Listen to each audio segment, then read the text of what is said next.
Hello to all my friends out there. Here I am. It's very hot here.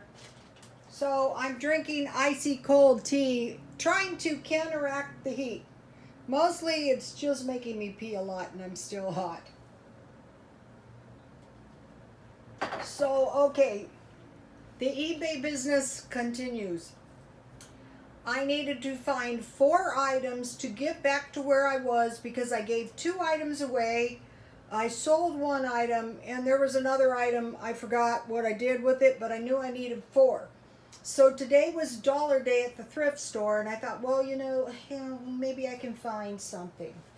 Okay, so I start out selling junk jewelry and at the swap meet. But before that, I had a collectibles business. So you guys remember these things? I found a really nice one half price today. And this was actually a really good deal. It's a jewelry box and let's see, I'm trying to see myself in the mirror. Can you see me? Hi! Okay, so it's in really, really good shape. I probably won't sell this, and it has the key because I collect these. So I found this, but I could sell it. If you can find anything that's like a little red suitcase, if you have the money, and I wanted to mention this. These have a key so they can also be used as cash boxes. You can put your cash in here. I wouldn't suggest that because somebody might take off with the whole jewelry box. So they're not made for, really, they're like little suitcases, but they're not really made for carry-ons, because if you carried that on, it would be saying, I have jewelry, rob me. Okay, so I needed to find 4 items. So this week I sold one of my Dale Carnegie books for, I think it was 20 bucks. I had it for a long time and I just decided to sell it. And so collectibles are like cash in the bank. I bought that for $6. Okay, so the trick is you want to find, okay, when you're new, I'm not talking about these people who have the humongous businesses making $1 million, but if you're spending $1 million to make $1 million and you're paying out like fortunes of money for other people to do work for you, I don't see how that's really that desirable. Find items at a very low price. So today was dollar day. So I found this blouse. This is my kind of clothes right here. So why I bought this blouse is I haven't given up on the cruise. And when I go on the cruise, hey, I have to be comfortable, right? I bought that for $1. So I bought that for myself. So you could say, well, all those curbside clothes you found yesterday, that is 4 items. Well, you don't want to look at it that way because you're selling it as one piece. Be determined to sell every item you post. Don't say, well, I'm just going to post and post. I don't want my stuff hanging around. I want to move it. I could also sell this blouse very easily. It's extra large. And when I first started selling, most women are size 14 and up. Those are considered plus sizes, you guys. So you want to be determined to sell everything you post. So if you are on the auction, it doesn't cost you anything to learn how to do that.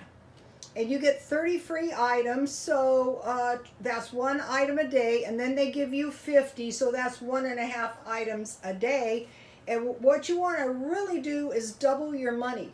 That doesn't mean I bought this for $1, I sell it for $2. No, the purchase price is, you take that out for the next item. You want to make $2, so you want to double your money at the least by selling this for at least $3. That's how I would prevail at the swap meet. Then I bought this for $1. Look, this is cute. Kind of like goes with my little jewelry thing. Okay, so now this is a really cute dress, and I have good luck selling Asian types clothes. And if you can find them large, that's even better because, you know, that large Asian type clothes are very hard to find. Okay, and then I got this, which is a size 12. And this is really nice, Maggie London, and it's new. And I got it for $1. So I can sell this really cheap, and whoever buys it will get a really good deal and be really happy. I will probably sell this dress for $12.99, and then they pay shipping. So that's a great deal. On the other dress, since it's like a party dress, I might sell that for a little bit more. So you might be so collectibles would be like old books, you know, like the little suitcases, like those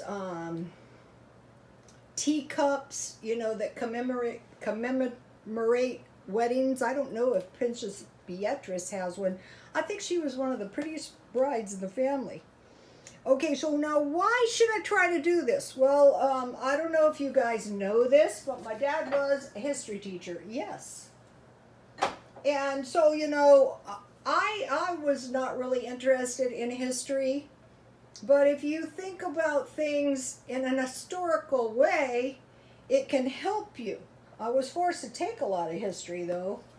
Okay, and then I bought this for a gift, and it's new with tags, and so I paid $3.99 for that, so that's a little bit more money than I like to pay, but hey, it's a good deal. Okay, so now, the coronavirus will end if things go in a historical way. The Spanish flu lasted from 1918 to 1920, so that was 2 years. So we don't want to sit around and say everything's going back to normal. Well, yeah, it probably will, but not. It's going to have a duration most likely of about 2 years. So what we want to do is we want to say, okay, maybe I can earn a little money to tide myself over or get groceries. Okay, the first peak of the Spanish flu was in October and November of 1918. The second peak of the Spanish flu was from February to March 1990. So if you count, let's say November, December, January, February, 3 to 4 months, the second wave hit. And then, you know, it went on for 2 years. Okay, now the Great Depression. Okay, the Great Depression lasted from August 1929 to 1938. The Depression, in a way, it was positive because that's how we got unions. Although they can just wipe out your union. They did that to my husband's. I called up, hello, I'm calling in regards to my husband's union. They go, who's your husband? I gave him the birthday. He goes, oh, well, that no longer exists as of, and he was born in December, and it was January of that year. So probably I could have gotten it, but forget this. And I said, lady, you know how much painful that was for us to pay those union dues when my husband was young? She goes, I'm sorry. I go, no, you're not. Okay, so now back to the Depression. The economy started to shrink in August 1929. The stock market crashed October 1929. So, say 2 months. Okay, if you guys were watching the news, Lehman Brothers and Merrill Lynch declared bankruptcy in the last few days. So that's not a good sign.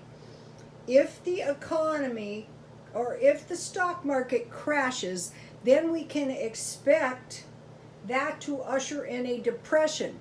Okay, the thing about the depression is it's not going to end in 2 years like the coronavirus probably will. It will play out for 10 years maybe. Okay, they're saying the 2008 crash is nothing compared to what's brewing here.